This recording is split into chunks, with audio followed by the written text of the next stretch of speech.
Alors on va maintenant partir à l'aventure. Avec vous, Rémi Camus, bonjour. Bonjour. Vous avez voyagé jusqu'à nous depuis la Loire pour nous raconter un moment de vie incroyable. Vous avez traversé la Méditerranée à la nage en autonomie. C'était en juin 2023. C'est ça. Alors d'abord, comment est-ce qu'on décide de faire ce genre d'aventure? Comment ça vous est venu, cette idée? C'est une suite logique de toutes mes aventures. En 2011, j'ai traversé l'Australie et j'ai dû vous boire n'en mon êtes urine. pas à votre coup d'essai. Ouais, c'est ça. J'ai dû boire mon urine pour ne pas mourir en Australie. J'ai descendu le Mékong par la suite pour comprendre les populations qui vivent au bord de l'eau. À la suite de ça, on se rend compte qu'il y a énormément de déchets qui sont déversés dans le Mékong et qui finissent dans les mers et les océans. Donc j'ai décidé de faire un tour de France à la nage de Dunkerque à Monaco pour sensibiliser les gens sur la thématique de l'environnement et de la pollution en règle générale. Et quand on arrive dans le bassin méditerranéen, on se rend compte que c'est une véritable poubelle. Et donc j'ai voulu poursuivre le message sur la mer Méditerranée en faisant le Calvi Monaco. Et là, vous avez été aidé par une entreprise auvergnate qui s'appelle Capilum. Racontez-nous, c'était quoi votre mission? Il y avait plusieurs objectifs. Un défi sportif, vraiment pour montrer qu'on est capable de relever des défis et de se lancer dans l'aventure. Il y avait une partie de sensibilisation avec des écoles. On a collaboré avec plein d'enfants pour les sensibiliser sur le respect, sur l'environnement, etc. Et on a collaboré avec deux entités, le CHU de Grenoble pour comprendre le stress oxydant généré sur un corps humain lorsqu'il est dans un environnement hostile. Et on a collaboré avec le laboratoire Westling et également Capilum, donc une start-up clermontoise, pour collecter de l'information lorsqu'on avait des coussins de cheveux immergés dans la mer Méditerranée. Beaucoup d'objectifs du coup pour ce périple.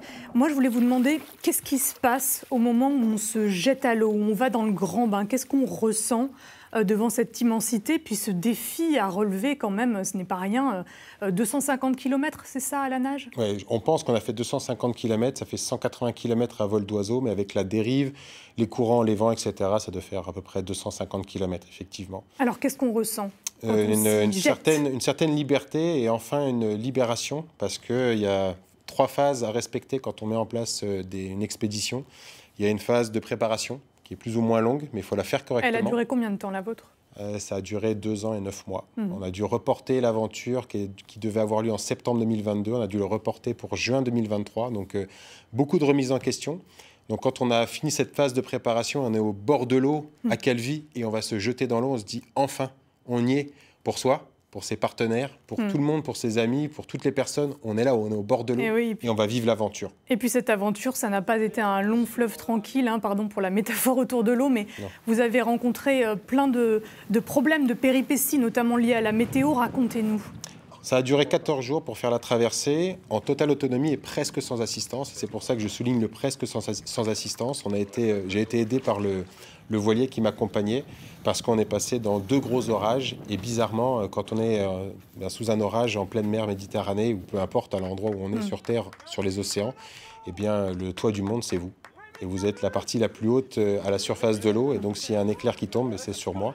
Et la plateforme que je tractais, qui mesure 1,80 m de large, 3 mètres de long, qui était fait avec de la fibre de verre et fibre de carbone. C'est relativement conducteur et donc pour ne pas finir noyé et mort en pleine mer Méditerranée, eh bien on a dû évacuer la zone. Alors ça, c'est un tout petit morceau de votre grande aventure. Pour ceux qui ont été inspirés, qui veulent en savoir davantage, ce soir à Châtel-Guyon, soirée spéciale à 20h30 avec projection du film que vous avez fait sur cette aventure. Une petite partie, ça s'appelle 100 mètres papillon. Merci beaucoup Rémi Camus d'être venu nous parler de cette aventure. Merci à vous.